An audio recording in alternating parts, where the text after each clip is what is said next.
नमस्कार विद्यार्थियों, एक बार फिर से स्वागत है आप सभी लोगों का। आज एक महत्वपूर्ण बिंदु पे चर्चा करने जा रहे हैं, यानी कि अब 10वीं कक्षा, 12वीं कक्षा और जिनके भी एग्जाम अब आने वाले हैं उनके बारे में बात कर रहे हैं।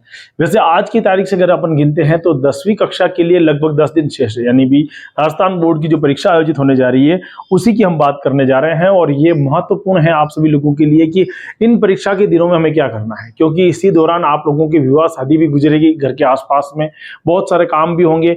लेकिन आपको जो अध्ययन आपने वर्ष पर्यंत किया, साल भर की आपकी जो मेहनत है उसमें अब पॉलिश करने का समय आ गया। पॉलिश करने का मेरा कहने का अभिप्राय यह है कि जितने भी हमने पढ़ाई करी है, जितनी भी अब आपने अध्ययन किया है, उसको आपको फाइनल करके ही वहां पर लिखेंगे, तभी आपको नंबर अर्जित होंगे।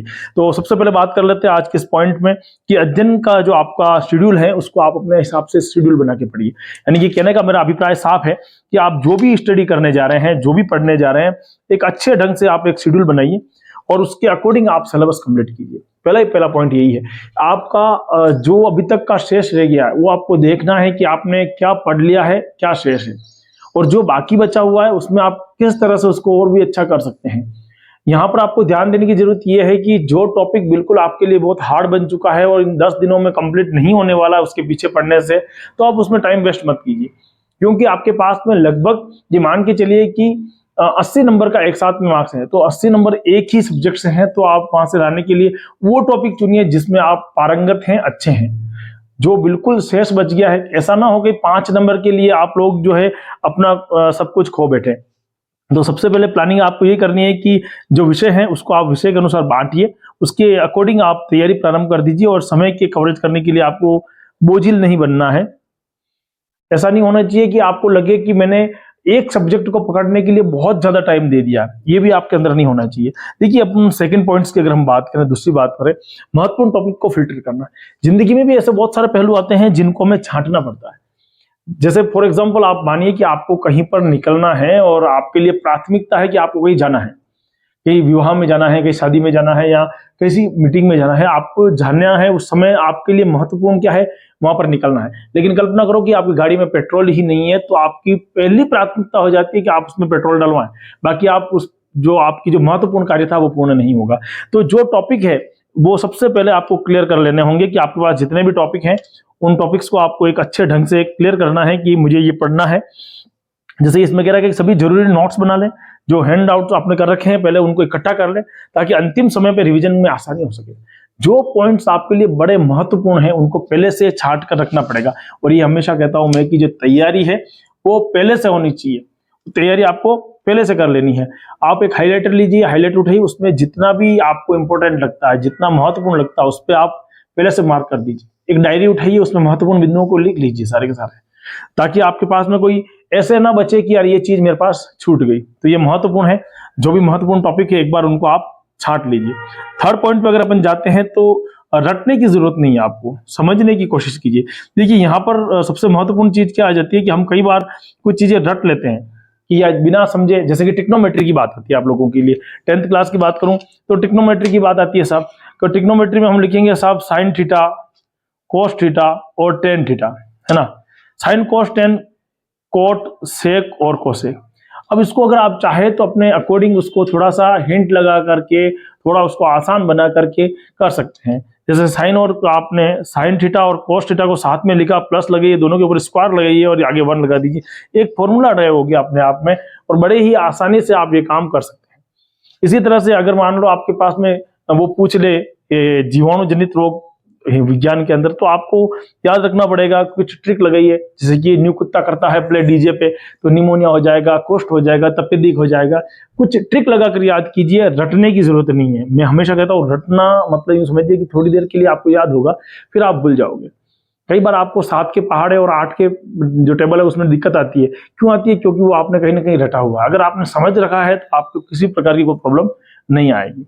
अगला टॉपिक अगर अपन देखते हैं, अगली बात अपन करते हैं, तो अपने पास में अगला जो पॉइंट है वो आता है फ्लैश कार्ड का यूज कीजिए। ये एक महत्वपूर्ण बिंदु है। देखिए, आपके पास में जो चीजें महत्वपूर्ण है उन्हें कॉपी के किसी पन्ने पर लिख दीजिए, और ज्यादा अगर इंपॉर्टेंट है और याद करने में दिक्कत आ रही है तो उनको लिखने के बाद अपने टेबल के सामने चिपका दीजिए। अगर बार बार वो आपके सामने से नजरों से गुजरेगी तो वो चीज अपने आप याद हो जाएगी।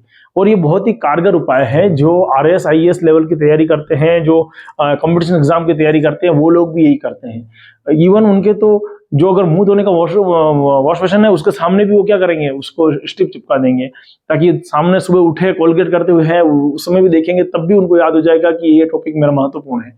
जो चीज आपके लिए महत्वपूर्ण है और आपको लगता है कि मैं कहीं भूल सकता हूं, ऐसे टॉपिक को याद करने के लिए सबसे कारगर उपाय यही है कि आप कोई फ्लैश कार्ड बनाइए, उसका यूज कीजिए, उनको छोटे छोटे टॉपिक्स में डिवाइड कर दीजिए और बार बार रिवीजन कीजिए उसका। जितना ज्यादा रिवीजन होगा उतना ही महत्वपूर्ण रहेगा आप लोगों के लिए।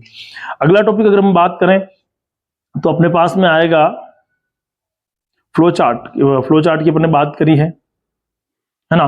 पिछले वर्ष का पेपर उठा के देखिए, देखो ये सबसे महत्वपूर्ण चीज है, पिछले साल का पेपर। क्योंकि देखो रणनीति जब तक नहीं बनाएंगे ना अपन, है ना, तो रणनीति में बहुत महत्वपूर्ण चीज आती है। अगर पुराने जो आप योद्धा होते थे, आपको जान हो, जो पुराने लड़ाई करने वाले लड़ाक होते थे, जो युद्ध लड़ने के लिए जाते, तो वो ये पता करते हैं कि उस फला राज्य की राजा ने किससे पहले झगड़ा किया था और उसका क्या परिणाम निकला, वहां की मिट्टी कैसी थी, वहां पर रहने की व्यवस्था कैसी थी। ये पूरे निर्धारित करने के बाद ही वो लोग युद्ध में उतरते थे।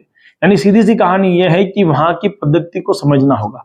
और आप लोगों के सामने भी पिछले वर्ष के जो पेपर हैं ये सिद्ध कर देते हैं कि इंपॉर्टेंट कितना है पुराने पेपर क्या कहना चाहते हैं। पैटर्न वही रहता है, पैटर्न चेंज नहीं होते। तो पैटर्न अगर वही है प्रश्नों के, तो हमें सबसे बेहतर तरीका यही है कि अपने को पुराने पेपर उठाने हैं, एक बार उनका अच्छे ढंग से अध्ययन करना है। उनको क्या हम 3 घंटे के अंदर सोल्व भी कर पा रहे हैं या नहीं कर पा रहे हैं, 3.25 घंटे का जो समय है उस समय में अपन उसको हल कर पा रहे हैं या नहीं कर पा रहे, ये भी एक बहुत महत्वपूर्ण हो जाता है। तो जितने भी पुराने पेपर है उनको उठाइए, 3 घंटे के अंदर करने की कोशिश कीजिए। यहां पर आप चाहो तो अपने पास में एक डेस्क वर्क आती है, आप डेस्क वर्क का भी उपयोग कीजिए, क्योंकि उसमें 10 मॉडल पेपर होते हैं, है ना। ये मॉडल पेपर आपके लिए यूं समझिए बहुत महत्वपूर्ण है, बहुत बहुत ही ज्यादा महत्वपूर्ण है। क्योंकि कहीं ना कहीं इन मॉडल पेपर की सहायता से आप अध्ययन कर पाएंगे, एक अच्छे ढंग से आप पढ़ पाएंगे। और तो सबसे जरूरी ये है कि आपके पास में जो जितने भी नोट्स हैं उनको पढ़िए, नोट्स के साथ साथ में आप इसको भी पढ़िए। देखिए अगला पॉइंट पे अपन चलते हैं, ब्रेक लेना ना भूलें। देखिए ब्रेक लेना नहीं भूलने का मतलब ये है कि थोड़ा सा आपको अपने कार्य में रुकना भी पड़ेगा कहीं ना कहीं, है ना। लगातार पढ़ते रहना आप लोगों के लिए फायदेमंद नहीं है। कुछ पॉइंट्स पे आपको रुकना है। आपने अगर मान लो 1 घंटे की स्टडी कर रहे हैं तो कम से कम 5-7 मिनट का ब्रेक दीजिए, बाहर जाइए, घूम के आइए और वापस बैठ के पढ़ना प्रारंभ कर दीजिए। अभी समय ऐसा ही है, मौसम थोड़ा सा चेंज हो जाता है इस मौसम में, तो आपको लगातार पढ़ने की बजाय कुछ ब्रेक देकर पढ़ना आप लोगों के लिए बढ़िया रहेगा। लगभग 50 मिनट की पढ़ाई में आपको 10 मिनट का तो ब्रेक लेना ही चाहिए, है ना। 50 मिनट के जो स्टडी है उसमें आपको 10 मिनट का ब्रेक लेना चाहिए। इस प्रकार से आपके पास में क्या होगा, तनाव नहीं रहेगा, आप किसी प्रकार से तनाव मुक्त हो जाएंगे इसमें, है ना। अगला पॉइंट टॉपिक अपन, इस समय दौरान आप लोगों को अपने स्वास्थ्य का ध्यान भी रखना पड़ेगा। आपने वर्ष पर्यंत बहुत अच्छी मेहनत करी, बहुत अच्छी तैयारी करी, और अगर आप उस समय बीमार हो जाते हैं तो आपकी सारी मेहनत धरी रह जाएगी, आप उतनी दक्षता के साथ कार्य नहीं कर पाएंगे। ये बाहर वाला इन्वायरमेंट है जो आपको प्रभावित करेगा, अंदर वाला तो ही है। बाहर वाला यानी कि बहुत अच्छी तैयारी कर रखी है और बाहर स्पीकर की आवाज आ रही है तो आप नहीं लिख पाएंगे, वो आप लगातार डिस्टर्ब होंगे। इसी तरह से अगर आप बीमार हो गए तो आपका पूरा स्वास्थ्य बिगड़ जाएगा। तो इसलिए जरूरी क्या है कि आप इस समय में अध्ययन के साथ साथ में अपने आप को स्वस्थ भी रखिए, ताकि ये समस्याएं जो हैं आप तक नहीं पहुंचे और आप किसी भी प्रकार से परेशान नहीं हो। तो जरूरी है कि आप स्वस्थ रहें, पहला काम आपको यही करना है। देखिए अगले पॉइंट के अंदर बात करते हैं अपने पास में, सकारात्मक रहिए और तनाव मुक्त रहिए। ये कभी नहीं सोचना पेपर बिगड़ जाएगा। साल भर पढ़ाई करी अपन लोगों ने, साल भर पढ़ाई करने के बाद भी अगर ये सोच रहे हैं कि पेपर बिगड़ जाएगा तो फिर क्या होगा। पेपर बिगड़ेगा ही नहीं, किसी भी हालत में पेपर नहीं बिगड़ता, पेपर उसी कलर का आएगा और बिगड़ने का तो सवाल ही पैदा नहीं होता है। सिर्फ और सिर्फ इतना हो सकता है कि पेपर में नंबर कम आ सकते हैं, तो नंबर कम आ जाए इसके लिए भी हम ही जिम्मेदार हैं। तो यानी कि हमें पहले से ही तैयारी करके रखनी है, अपने आप को पॉजिटिव रखना थोड़ा सा कि नहीं भैया नंबर तो मेरे अच्छे ही आएंगे, कहीं भी हमसे गलती होने की कोई गुंजाइश नहीं है। ये भी आपको ध्यान रखना। एक ग्रुप स्टडी के बारे में मैं बात बताना चाहूंगा कि आपको लगता है कि ग्रुप स्टडी बहुत अच्छी है, और हमें भी लगता है बहुत अच्छी है। जो टॉपिक अपन नहीं क्लियर कर पाते हैं वो अपने मित्र क्लियर करा देते हैं और बड़ी आसानी से हो जाते हैं। कई बार टीचर समझाने की कोशिश करता है, वो आपको समझ में नहीं आएगा, स्टूडेंट को समझा देगा वो समझ में आ जाएगा। ये बहुत अच्छा टॉपिक है, लेकिन दिक्कत कहां पर आ जाती है, हम ग्रुप स्टडी के बहाने कहीं अपना समय खराब तो नहीं कर रहे हैं, हम 10 लोगों के साथ बैठ करके गपशप तो नहीं लगा रहे। तो ये ऐसी चीजों में अगर कहीं फंस जाते हैं तो ध्यान रखने वाली बात है। एक टॉपिक और भी मैं यहाँ पर क्लियर कर दूं कि एग्जाम से लास्ट समय में, अभी एग्जाम आने वाला है, आज एग्जाम देने जा रहा हूं मैं, सुबह मान लो 8 बजे का टाइम है, एग्जाम हॉल के बाहर जाकर हमें कोई कह रहा है कि भाई मैंने तो ये तैयारी कर ली और ये तो आएगा ही आएगा। ऐसी कंडीशन में अगर आप फंस गए हैं तो तुरंत प्रभाव से उस मित्र को मना कर दीजिए, वहां से हट जाइए, क्योंकि आपके दिमाग नकारात्मक चला जाएगा, ये मुझे नहीं आने वाला और ये इसको आता है। जब आप कंपैरिजन कर लेंगे तो बहुत बड़ा भटकाव पैदा हो जाएगा और आप लोगों के अंदर एक टेंशन क्रिएट हो जाएगी। देखिए, दृश्य सामग्री का उपयोग करना आज की दुनिया में सबसे ज्यादा, अभी जो आप मोबाइल में देख रहे हैं ये भी दृश्य सामग्री है।